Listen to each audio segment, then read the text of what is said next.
Assalamualaikum warahmatullahi wabarakatuh.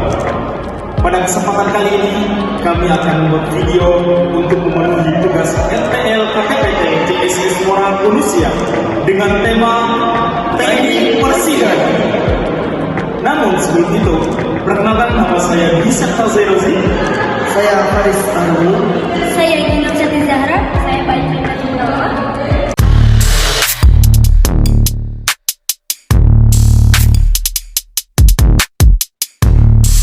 Terkait dengan teknik persidangan, persidangan merupakan suatu forum formal dalam organisasi yang membahas suatu masalah dalam upaya untuk memperoleh keputusan yang akan menjadi ketetapan. Ketetapan hasil sidang akan mengikat seluruh elemen organisasi selama belum ada perubahan. Unsur-unsur dalam persidangan. Tentu harus kita ketahui bahwasan dalam persidangan ada yang namanya unsur-unsur persidangan. Yang pertama, adanya presidium sidang atau pimpinan sidang. Kedua, adanya peserta sidang. Ketiga, adanya tata tertib. Keempat, adanya palu persidangan. Yang kelima, adanya hal yang dibahas dan juga hal yang disepakati. Membahas tentang peserta persidangan. Peserta sidang terbagi menjadi 3. Yang pertama yaitu peserta aktif. Peserta yang hanya memiliki hak bicara dan hak suara. Yang kedua yaitu peserta pasif. Peserta yang hanya memiliki hak bicara, namun tidak memiliki hak suara. Yang ketiga ada peserta peninjau, yaitu peserta yang tidak memiliki hak bicara dan hak suara, namun mereka hanya mengarahkan perjalanan sidang. Dalam persidangan ada yang namanya perangkat persidangan. Perangkat persidangan dibagi menjadi 3 bagian. Bagian yang pertama yaitu sidang pleno.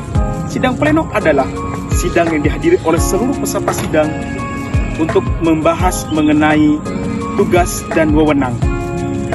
Yang kedua ada sidang komisi. Sidang komisi adalah sidang yang dihadiri oleh beberapa orang dari peserta sidang.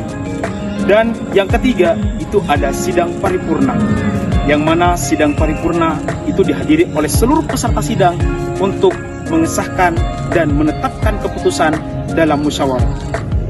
Sekarang kita akan membahas tentang istilah persidangan. Istilah persidangan ada 12. Yang pertama ada order. Order yaitu bentuk interupsi yang diberikan oleh peserta sidang untuk meminta penjelasan atau memberikan masukan yang berkaitan tentang persidangan. Yang kedua ada opsi, yaitu usulan atau masukan yang diberikan oleh peserta sidang. Yang ketiga yaitu ada afirmasi, yaitu proses persetujuan yang diberikan oleh peserta sidang untuk memperkuat suatu pendapat. Istilah sidang yang keempat adalah lobbying. Lobbying merupakan proses penyatuan beberapa opsi dalam sebuah persidangan, di mana antar peserta sidang melakukan diskusi tanpa adanya campur tangan dari pemimpin persidangan. Istilah persidangan yang kelima adalah voting. Voting merupakan cara pengambilan keputusan dengan melalui proses pemungutan suara karena sulitnya mencapai kesepakatan. Selanjutnya ada skorsing. Skorsing merupakan proses penundaan sidang untuk sementara waktu. Yang ketujuh ada pending. Pending adalah terjadinya penundaan sidang dikarenakan adanya masalah teknis yang membutuhkan waktu yang lama. Dan yang kedelapan itu adalah interupsi. Interupsi adalah bentuk celaan atau memotong pembicaraan orang lain dalam sidang karena adanya masukan yang perlu diperhatikan dalam sidang. Dan yang nomor 9 ada konsideran. Konsideran adalah proses menimbang dalam menetapkan putusan sidang yang telah dibahas. Yang ke-10 adalah peninjauan kembali. Peninjauan kembali adalah proses peninjauan yang ditawarkan oleh presidium sidang atau oleh pimpinan sidang kepada peserta sidang atas hasil yang telah disepakati untuk dibenarkan kembali. Yang ke-11 adalah quorum.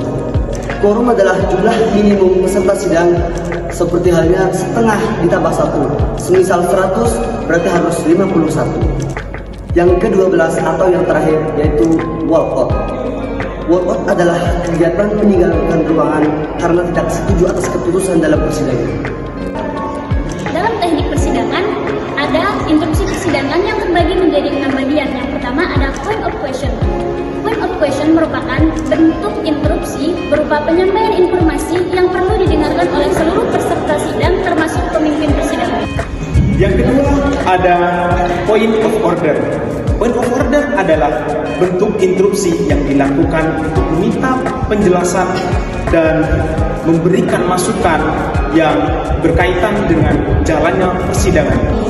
Yang ketiga ada point of justification, yaitu bentuk interupsi yang digunakan untuk memperkuat pendapat seseorang. Yang keempat ada point of information. Point of information adalah bentuk interupsi untuk memotong pembicaraan orang lain atau mengusulkan kepada pimpinan sidang untuk memberikan informasi kepada peserta sidang.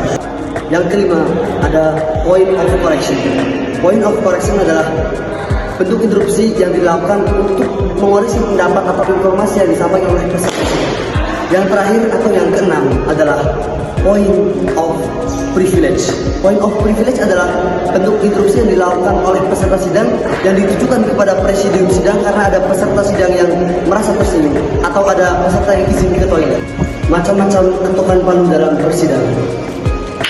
Satu ketukan memiliki 6 poin. 1. Menerima dan menyerahkan pimpinan sidang. 2. Mengesahkan keputusan sementara. 3. Mencabut skorsing. 4. Peninjauan kembali. 5. Membatalkan ketukan sebelumnya. 6. Memberikan peringatan kepada peserta sidang untuk tenang dan tidak gaduh. 2 ketukan dalam persidangan ada 2 poin. Yang pertama, tanda untuk mensupersi persidangan. Dan poin yang kedua, tanda untuk mempending persidangan. 3 ketukan dalam persidangan mempunyai 3 poin.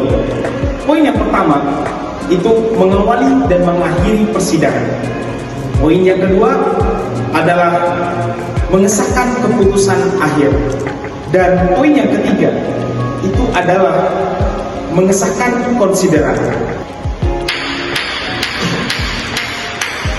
Ketukan berkali-kali hanya ada 1 poin, yaitu untuk menenangkan kegaduhan yang ada di dalam persidangan.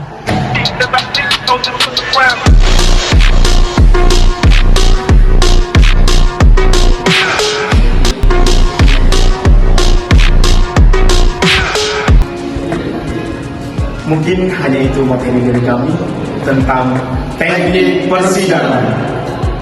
Mohon maaf apabila ada kurangnya karena kami manusia, bukan Nabi Boy. Wallahul muwaffiq ila aqwamit thoriq.